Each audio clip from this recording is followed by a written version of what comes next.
નિકોલો મેકિયાવેલીની the prince, power ગેમની ખતરનાક guide.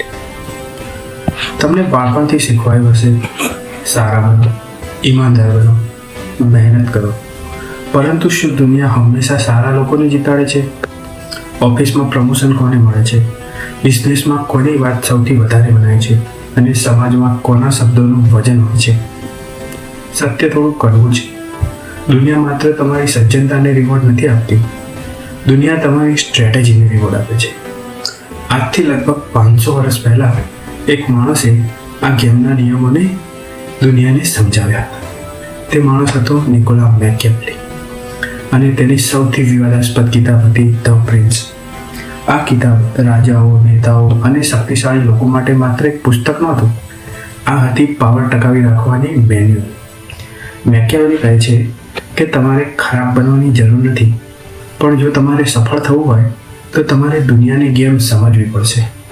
તો તૈયાર થઈ જાઓ, કારણ કે આજે આપણે પાવર, પોલિટિક્સ અને માનવ સ્વભાવના એવા દરવાજા ખોલવા જઈ રહ્યા છીએ જે કદાચ તમારી વિચારવાની રીત કાયમ માટે બદલી નાખશે. શરૂ કરવા જઈ રહ્યા છીએ ચેપ્ટર 1. નામ છે the true nature of power, મતલબ કે સત્તાનો સાચો સ્વભાવ. ફેમિલી હોય, ઓફિસ હોય કે આખો દેશ, પાવર દરેક જગ્યાએ હોય છે.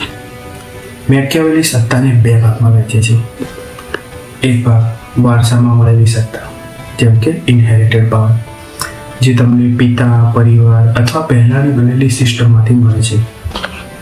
આવી સત્તા મેળવવી સરળ હોય છે, પણ તેને લાંબા સમય સુધી જાળવી રાખવી મુશ્કેલ હોય છે, કારણ કે લોકો તમને નહીં, તમારા નામને ફોલો કરે છે. પાર્ટ સેકન્ડની સત્તા, મેળવેલી સત્તા, એક્વાયર્ડ પાવર. આ એ સત્તા છે જે માણસ પોતાની બુદ્ધિ, મહેનત અને રિસ્ક લઈને બનાવે છે. શૂન્યમાંથી ઉભેલો માણસ ગેમના દરેક નિયમને સમજે છે. તે જાણે છે કે લોકો કેવી રીતે વિચારે છે, દુનિયા કેવી રીતે બદલાય છે અને સત્તા કેવી રીતે છીનવાઈ શકે છે. પણ આવી સત્તાની એક કિંમત હોય છે. દરરોજ પોતાની જાતને સાબિત કરવી પડે છે. એક નાની ભૂલ અને લોકો તરત જ તમારો વિકલ્પ શોધવા લાગે છે. મેકિયાવેલીના અનુસાર સત્તા મેળવવી મુશ્કેલ છે, પરંતુ તેને ટકાવી રાખવી એ જ સાચી કલા છે.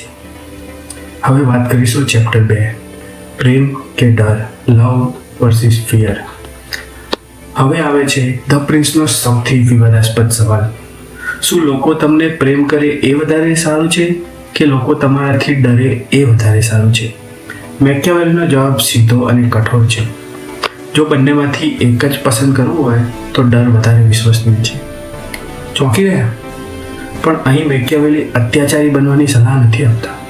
તે કહે છે લોકોનો પ્રેમ ઘણીવાર પરિસ્થિતિઓ પર આધારિત હોય છે. જ્યારે બધું સારું ચાલે છે, લોકો તમારી સાથે હોય છે, પણ મુશ્કેલ સમય આવે તો ઘણા લોકો સાથ છોડી દે છે. જ્યારે ઓથોરિટી લોકોને તમારી અવગણના કરવાથી રોકે છે. એક ઉદાહરણ લો.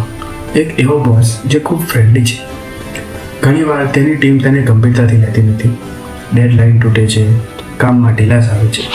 પણ એક એવો લીડર જે શાંત છે, ફર્મ છે અને સ્પષ્ટ નિયમો રાખે છે, લોકો તેની સામે સાવચેત રહે છે અને પરિણામ વધારે ડિસિપ્લિન, વધારે રિઝલ્ટ. પણ એક મહત્વની વાત છે અહીંયા. મેકિયાવેલી કહે છે ડર પેદા કરો પણ નફરત ક્યારેય નહીં, કારણ કે જે ક્ષણે લોકો તમને નફરત કરવા લાગે છે તે ક્ષણે તમારી સત્તાનો અંત આવી જાય છે. મેકિયાવેલીના વિચારો કદાચ તમને ક્રૂર લાગે, પણ ઘણીવાર વાસ્તવિક દુનિયા પણ એટલી જ કઠોર હોય છે. આ દુનિયામાં માત્ર સારા માણસ બનવું પૂરતું નથી, ક્યારેક ગેમ સમજવી પણ જરૂરી બને છે. અને યાદ રાખો, પાવર ક્યારેય ખાલી જગ્યા પસંદ કરતી નથી. જો તમે તેને કંટ્રોલ નહીં કરો તો કોઈ બીજું કંટ્રોલ કરશે. આ તો માત્ર એક શરૂઆત હતી.